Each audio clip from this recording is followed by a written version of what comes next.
বহু বছর আগে আমার এক বন্ধুকে বলা হয়েছিল যে সে মাঙ্গলিক। এই একটা কথা মাঙ্গলিক এই শব্দটা তার জীবনকেই বদলে দিয়েছিল। বিয়ে নিয়ে তার স্বপ্নগুলোতে কেমন যেন একটা প্রশ্নবোধক চিহ্ন লেগে গেল। মঙ্গল তার জীবনে অমঙ্গল হয়ে নেমে এসেছিল। এমনই কত ছেলে মেয়ে এই মঙ্গল অমঙ্গলের মাঝখানে চাপা পড়ে গেছে। মঙ্গল দোষ এই কথাটা শুনলেই আমাদের মনে বিয়ে বা বিয়ে সংক্রান্ত বাধা বিপত্তির চিন্তা আসে। কিন্তু 2025 সালের এই আধুনিক যুগে দাঁড়িয়ে এই মঙ্গল দোষ কতটা বাস্তবিক, এই ধারণার আদৌ কি কোনো ভিত্তি আছে? নমস্কার, আমি জ্যোতিষ দেবজ্ঞ মাতৃসাধক অমিত শ্রী।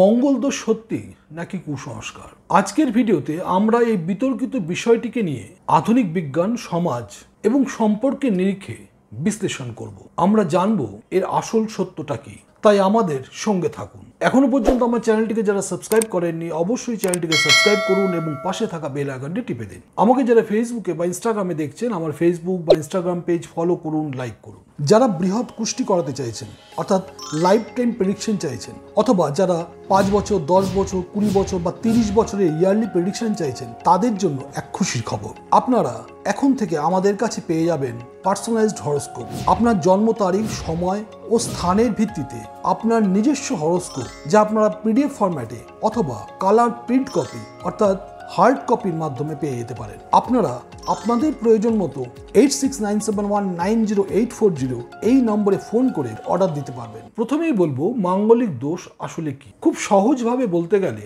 রাশিচক্রে লগ্নের প্রথম স্থান অর্থাৎ লগ্ন স্থান, চতুর্থ স্থান, সপ্তম স্থান, অষ্টম স্থান এবং দ্বাদশ স্থানে যদি মঙ্গল অবস্থান করে, তাহলে যে দোষের সৃষ্টি হয় বা যে যোগের সৃষ্টি হয় তাকে বলা হয় মাঙ্গলিক দোষ। ঐতিহ্যগতভাবে বা প্রথাগতভাবে বিশ্বাস করা হয় কোনো মাঙ্গলিক জাতক জাতিকার সঙ্গে যদি কোনো অমাঙ্গলিক জাতক জাতিকার বিবাহ হয়, তাহলে বিয়েতে নানা ধরনের বাধাবিঘ্ন বা বিপত্তির সৃষ্টি হয়। অনেক ক্ষেত্রে দেখা যায় এই ধরনের সম্পর্কে নানা ধরনের সমস্যা আসে। অনেক ক্ষেত্রে বিচ্ছেদ বা জীবনসঙ্গিনী মৃত্যু পর্যন্ত ঘটতে পারে। আর এই বিশ্বাস থেকেই মাঙ্গলিক দোষের জাতক জাতিকার সঙ্গে মাঙ্গলিক দোষের জাতক জাতিকার বিবাহ দেওয়ার প্রথা চলে আসছে। এবার বলবো বিজ্ঞানের দৃষ্টিভঙ্গি থেকে মাঙ্গলিক দোষ।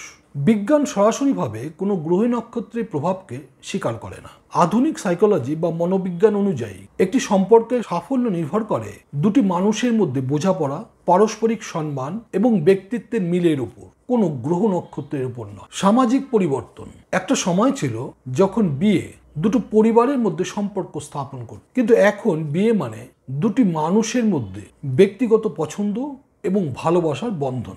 মানুষ এখন সঙ্গী বা সঙ্গিনীর চারিত্রিক গুণাবলী, শিক্ষা এবং মানসিকতার মিলকে বেশি গুরুত্ব দেয়। তাই শুধুমাত্র মাঙ্গলিক দোষের কারণে একটি ভালো সম্পর্ককে বাতিল করে দেওয়া কতটা যুক্তিযুক্ত। এবার বলবো বাস্তব জীবনে এই মাঙ্গলিক দোষের প্রভাব।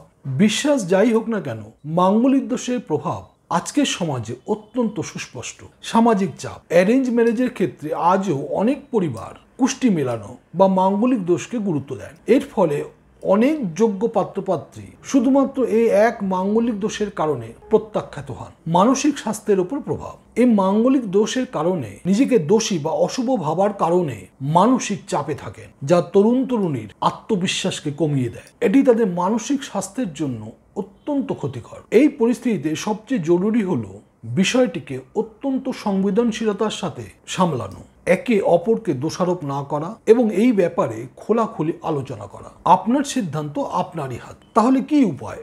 আপনি যদি মাঙ্গলিক হন বা আপনার পার্টনার যদি মাঙ্গলিক হয়, তাহলে কি করবেন? এক, আপনার সঙ্গীর সঙ্গে খোলাখুলি এই ব্যাপারে আলোচনা করুন। তার মতামত গুরুত্ব দিয়ে শুনুন এবং নিজের মতামত সঙ্গীকে বোঝান এবং একে অপরের বিশ্বাসকে মর্যাদা দিন। আত্মবিশ্বাস রাখুন। মনে রাখবেন, কোনো জ্যোতিষশাস্ত্রীয় তকমা আপনার পরিচয় হতে পারে না। নিজের উপর বিশ্বাস রাখুন এবং নিজেকে ভালোবাসুন। বিকল্প সমাধান। যদি পরিবার এই ব্যাপারটি নিয়ে খুব বেশি চিন্তিত হয়, তাহলে বিকল্প সন্ধান করতে পারেন। জ্যোতিষশাস্ত্রে এই ধরনের সমস্যার বিভিন্ন রকমের প্রতিকার রয়েছে। প্রয়োজনে তা খোঁজ নিন, শাস্ত্রীয় প্রতিকার নিন এবং সম্পর্ক না ভেঙে সম্পর্কটিকে গড়ে তোলার আরেকবার সুযোগ দিন। জ্যোতিষ মতে মাঙ্গলিক দোষের গুরুত্ব। মঙ্গল অত্যন্ত শক্তিশালী ও যোদ্ধা গ্রহ।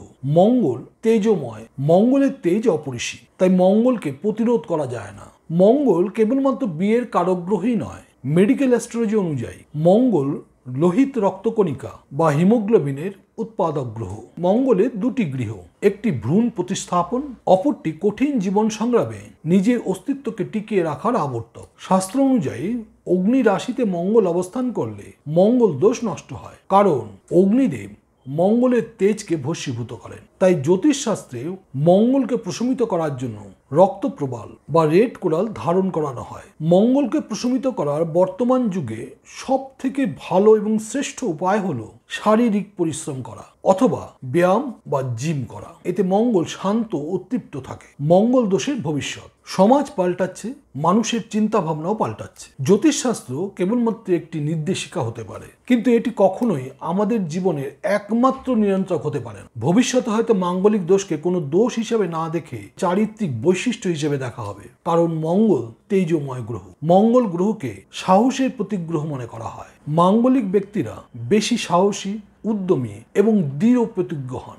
আমরা আমাদের দৃষ্টিভঙ্গি বদলালে পুরো ব্যাপারটাই বদলে যেতে পারে। মঙ্গল দোষ নিয়ে আপনার কি মত? আপনি কি কখনো এই মঙ্গল দোষের কোনো ঘটনার সাক্ষী রয়েছেন? আপনি কি এর কোনো বাস্তব অভিজ্ঞতার সাক্ষী? আপনার মতামত কমেন্ট সেকশনে জানান। ভিডিওটি যদি প্রাসঙ্গিক মনে হয় অবশ্যই একটি লাইক করবেন এবং তাদের সাথে শেয়ার করুন যাদের এই তথ্যগুলি অত্যন্ত প্রয়োজন। আর এমন সব গুরুত্বপূর্ণ বিষয়ে আলোচনা শুনতে অবশ্যই আমাদের চ্যানেলটিকে সাবস্ক্রাইব করুন এবং পাশে থাকা বেল আইকনটি টিপে রাখুন। ভালো থাকবেন, সুস্থ থাকবেন। আবার দেখা হবে পরবর্তী ভিডিওতে। নমস্কার।